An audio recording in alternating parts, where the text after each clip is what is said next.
Hi everyone, it's James here. Welcome back to the channel. So just a quick sequel to a video which I only uploaded a couple of days ago about my drumming influences. This is one that I was aware as I was recording it. I was leaving out so many things that I was just thinking, why don't I just make this video twice as long? But it was what it was. So anyway, I've come back to do another 10 because obviously there were more drummers than that, and so I thought I would take you through some of the other ones. So if you haven't watched the other video, you can do that now if you want. I'll link down below. Just explains the context to this, why I've been thinking about drumming and drummers again, and I've been doing some drumming again recently, so this has been on my mind. Just like to give a quick mention to a subscriber and a commenter by the name of Alan McGrarty. I apologise if I've got your name pronounced a bit wrong there, Alan. But Alan left a comment asking me what I thought of Ringo Starr, and I guess this is the big major omission from the first instalment. I did mention the Beatles tangentially by saying that my earliest memories of playing the drums, so called, was banging a toy golf club on the floor in time to a Pinky and Perky cover version of She Loves You.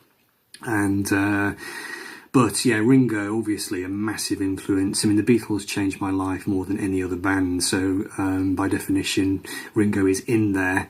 There are so many tracks to pick for Ringo. I guess that's one of the reasons I didn't mention him in the original video. I was trying to focus on specific tracks that stuck in my mind as being influential on me. The one I can think of for Ringo, which that I tried to copy actually, was his drum solo from the end, from Abbey Road, which is a deceptively difficult solo to play. Trying to keep the bass drum going in rock solid time while playing those tom-tom fills. It's actually harder than you think. I've never quite managed to do it to my satisfaction, but Ringo had great feel, great time. My favourite thing ever with Ringo, I think, is probably the rooftop concert, which has recently been re-released in Let It Be. Just his playing is just so wonderful on that during that performance. Everything about it, the sound, the feel, his fills, just everything about it, just brilliant. A brilliant musician. Sadly underrated, I think, which is just unbelievable to say. Okay, so another drummer from that school, really, of untutored rock drumming is Nick Mason, actually. Nick did some wonderful playing all the way through Floyd's career. I mentioned in the first video how I used to play on the bed with pillows to Out of the Blue by ELO. Another track I did that to a lot was the track Sheep from Animals, which has just some great sort of meat-headed rock fills, really. Nick Mason, he wasn't very jazzy. He didn't know too much about cross rhythms and strange time signatures. He was always, he would play in sort of very four-square rock feel, really, but he did some great stuff. I love his tom-tom work on the introduction to Time from Dark Side of the Moon. Some of the stuff he did in the 60s, in the late 60s, was great. The mallet work he did on Set the Controls for the Heart of the Sun. Very tasteful, very original. Just a very tasteful player who, even though he had his limitations, he was able to use them to his advantage, I think, and create a very distinctive kind of sound. Now another person who left a comment, and I've not mentioned the name here, I apologise, I'll put it on the screen. Somebody asked me about Phil Rudd from AC/DC, and this is one that I really should have mentioned in the first instalment. Again, maybe because there was no one specific track that I tried to emulate, but Phil Rudd from AC/DC, just an absolute powerhouse of a drummer. My favourite performance by him is Riff Raff from Power Age, which, to my ears, it's almost got a kind of Gene Krupa kind of sound or feel to it, the way he kind of orchestrates it, and just he drives the band along, really, just in the way that you'd imagine a swing drummer doing for a Count Basie orchestra or something. Just very, very powerful, very flashy. Well, not very flashy, very powerful, very powerful. Very tight. I saw him play with AC/DC a few years ago, and he was as cool as anything. He had a cigarette jammed in the corner of his mouth for the whole gig. These big glasses that he wears now, and just, yeah, fantastic player. Listen to his drumming on the High Voltage album on It's a Long Way to the Top if you want to rock and roll. Just really great rock drummer. Another one I should have mentioned is Gilson Lavis from Squeeze, who were my favourite band when I was growing up. And Gilson did some great tight drumming. He did some really outrageous. He had a set of rototoms, which were quite common back in the late 70s, early 80s.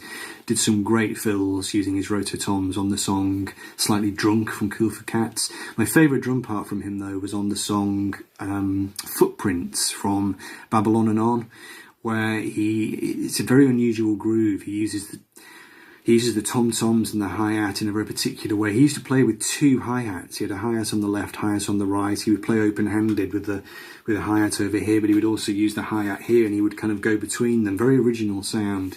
And Footprints has got a very original sound and groove to it, very orchestrated. Talking about Ringo at the start, I had to mention Charlie Watts as well. He had a massive influence on me in the mid to late 90s, when I'd started to realise, I think, that maybe I was never going to be the most technical drummer in the world. And Charlie showed me a way of doing the drums like that, really, not sort of based around licks or tricks, but just having a very great groove, pocket, as the jazzers like to call it. Honky Tonk Women would have been the one that I tried to emulate and play along to. Great sense of space in that track. His timing was just so wonderful. A lot of his playing on Exile on Main Street is brilliant. The fills he does on, what's the song? Your Loving Cup. Really amazing tom-tom fills and just, very unusual timings, really. A jazz drummer playing rock, but just really, really tasty. Love Charlie. I love his groove on the Crazy Mama, the last song on It's Only Rock and Roll. On Black and Blue. Yeah, the last song on Black and Blue, Crazy Mama, just fantastic, transcendental, brilliant. Transcendental but basic at the same time. That's what I love about him. Another guy who was very simple, straightforward, who had a bit of an influence on me and made me realise that it was okay to be a bit more basic, was Ralph Molina from Crazy Horse. I love his playing on the Ragged Glory album, on the song Why Do I Keep Fucking Up? Just a really kind of trashy, just a great sound. I love his playing on Zuma as well.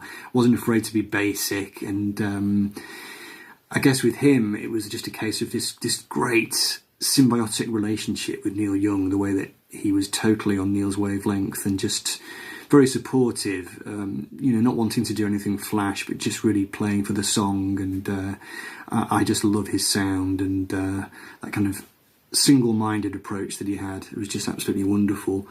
And I suppose another guy, not really similar, but Kenny Buttry, who also played with Neil Young as well, session player obviously, but he was very tasty too, without being flash or without being ostentatious. I love his playing on, now I hope I haven't got this wrong, but I think he's the drummer on Nashville Skyline, and he does some wonderful fills and wonderful grooves on that record. Tonight You'll Be Staying Here With Me, I think is the last song on the album. Just really great drumming on that track.